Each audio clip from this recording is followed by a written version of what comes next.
Welcome back.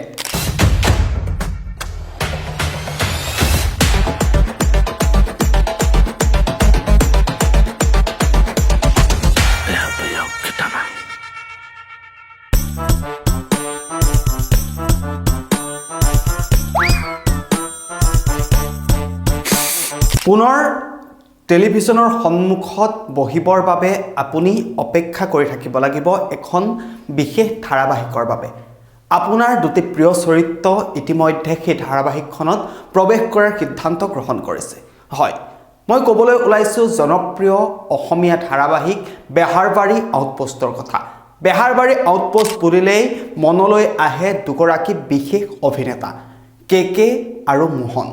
কেকে আৰু মোহন আঁতৰি যোৱাৰ পাছৰ পৰাই যেন বেহাৰবাৰী আউটপোষ্টৰ সেই মাদকতা নাইকিয়া হৈ পৰিছিল কিন্তু পুনৰ বেহাৰবাৰী আউটপোষ্টলৈ উভতি আহিব এই দুগৰাকী অভিনেতা কেকে আৰু মোহন God হৈছে মিটিং দজা কৈছো কিটিং জয় হৰি বল ও কেকে সামাল খাই যে ফিটি মই গোবিন্দায়াম জয় হৰি বল হৰি বল লতা হল বাকি বুঝিছে মাথাৰ ওপৰে সৰ্পই গৰুজিলে দিন দিন দিন দিন পাৰ্বতী বোলে মোকে খাই ও দিদি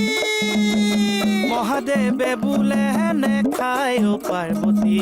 দিন দিন দিন নিজৰ অভিনয়েৰে দৰ্শকক আমোদ দিয়া এই দুগৰাকী অভিনেতাৰ পুনৰ বেহাৰবাৰীলৈ উভতি অহাৰ খবৰ পোৱাৰ পাছতেই এতিয়া অনুৰাগীসকলৰ মাজত দেখিবলৈ পোৱা গৈছে উৎসুকতা কাৰণ বেহাৰবাৰী আউটপোষ্টৰ পৰা যেতিয়া কেকে আৰু মোহন নাইকিয়া হৈ পৰিছিল তেতিয়া যেন প্ৰায় বেহাৰবাৰী আউটপোষ্টখন চাবলৈ মানুহে এৰি দিছিল কাৰণ কেকে আৰু মোহনৰ যি জ্যোতি সেই জ্যোতিত আকৰ্ষিত হৈছিল প্ৰত্যেকগৰাকী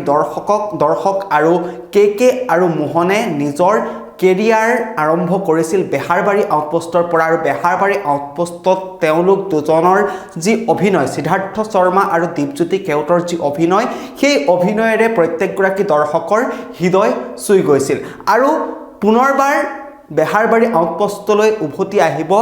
কেকে আৰু মোহন কেকে পুনৰ আগৰ দৰেই কেকেৰ মুখত শুনিবলৈ পাব ইংৰাজী বা হিন্দী ইত্যাদি ধৰণৰ ভিন্ন জমনিৰে পুনৰ আহি আছে কেকে আৰু মোহন I just সুধিছো what is English what is language of English English is company coming from East India Company language is the main equalism of domestication there is no heart of communication without permission every man know it very well that you can be not allowed but you should not agreement on India pani इस बिहू में ना अभाव नहीं होता है इस बिहू में हमारा लोग बहुत खाता है सिरा दही खाता है पिठा पना खाता है और जो बिहू के आग दिना है ना उस दिन उड़ू का भी खाता है खाता नहीं उड़ू का में खाता है आग दिना में मेजी घर सस्ता है 20 दिना में जलाई देता है ইতিমধ্যে আগন্তুক নৱবৰ্ষৰ অৰ্থাৎ 2025 বৰ্ষৰ পৰা জানুৱাৰী মাহৰ পৰাই কেকে আৰু মোহনে হয়তো প্ৰৱেশ কৰিব জনপ্ৰিয় ধাৰাবাহিক বেহাৰবাৰী আউটপোষ্টত আপোনালোক সকলোৱে জ্ঞাত এটা সময় আছিল যিটো সময়ত বেহাৰবাৰী আউটপোষ্ট বুলিলে ঘৰৰ প্ৰত্যেকগৰাকী পৰিয়ালৰ সদস্য একগোট হৈছিল আৰু সেই বেহাৰবাৰী আউটপোষ্টখনলৈ অপেক্ষা কৰিছিল কিন্তু যেতিয়াৰে পৰা কেকে মোহন নাইকিয়া হৈ পৰিছিল তেতিয়াৰে পৰা সেই মাদকতা যেন ম্লান পৰিছিল কিন্তু বেহাৰবাৰী আউটপোষ্টলৈ পুনৰ কেকে আৰু মোহনৰ আগমনৰ খবৰ পোৱাৰ পাছত এতিয়া আনন্দিত হৈ পৰিছে প্ৰত্যেকগৰাকী দৰ্শক ইতিমধ্যে দেখিবলৈ পোৱা গৈছে যে এটা প্ৰমো মুকলি কৰা হৈছে গৃহপ্ৰৱেশ ঘটিব অতি শীঘ্ৰেই কেকে আৰু মোহনৰ বেহাৰবাৰী আউটপোষ্ট বুলিলেই কেকে আৰু মোহনৰ প্ৰসংগ প্ৰথমে আহে কাৰণ সেই দুগৰাকী অভিনেতাৰ জৰিয়তে এই বেহাৰবাৰী আউটপোষ্টখনে এটা নতুন দিশলৈ গতি কৰিছিল আন যিসকল অভিনেতা অভিনেত্ৰী আছে তেওঁলোকৰ অভিনয়ও অতি সুন্দৰ কিন্তু বিশেষকৈ এই দুগৰাকী অভিনেতাৰ অভিনয়ে দৰ্শকৰ হৃদয় জিনিবলৈ সক্ষম হৈছিল কেকে ছাৰে যি ধৰণে জমনি কৰে আৰু মোহনৰ যি ধৰণে সৰলতা সেই সৰলতাত প্ৰত্যেকগৰাকী দৰ্শক আকৰ্ষিত হৈছিল আৰু কেকে মোহনৰ সেই জ্যোতিটোৱে বেহাৰবাৰী আউটপোষ্টখনক এটা নতুন মাত্ৰা দিছিল সেয়ে ইমান দিনে চলি আছে এখন ধাৰাবাহিক যাৰ নাম হৈছে বেহাৰবাৰী আউটপোষ্ট বহুকেইটা খণ্ড ইতিমধ্যে বেহাৰবাৰী আউটপোষ্টে অতিক্ৰম কৰিছে আৰু অসমীয়া টেলিভিছন জগতত আচলতে এক প্ৰকাৰৰ আলোড়নৰ সৃষ্টি কৰা ধাৰাবাহিক বুলি ক'লে বেহাৰবাৰী আউটপোষ্টখনৰ নাম বৰ্তমান সময়ত মনলৈ আহে কিন্তু কে আৰু মোহন গুচি যোৱাৰ পাছৰ পৰা যেন সেই যি মাদকতা আছিল সেই যি উৎসাহ আছিল যে বেহাৰবাৰী আউটপোষ্টখনৰ বাবে আমি অপেক্ষা কৰিম আগন্তুক খণ্ডত কি হ'ব তাৰ বাবে অপেক্ষা কৰিম কে আৰু মোহনে কি নতুন নতুন কৌশল অৱলম্বন কৰিব কে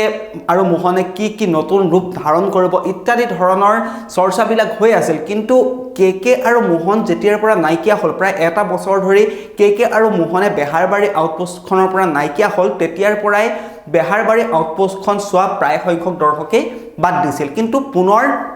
বেহাৰবাৰী আউটপোষ্টলৈ কে আৰু মোহন উভতি অহাৰ খবৰ পাই প্ৰত্যেকগৰাকীয়ে এতিয়া আশাৰে বাট চাই ৰৈ আছে যে বেহাৰবাৰী আউটপোষ্টত কেতিয়া দেখিবলৈ পাব জনপ্ৰিয় অভিনেতা সিদ্ধাৰ্থ শৰ্মা আৰু দীপজ্যোতি কেওট অৰ্থাৎ কে আৰু মোহনক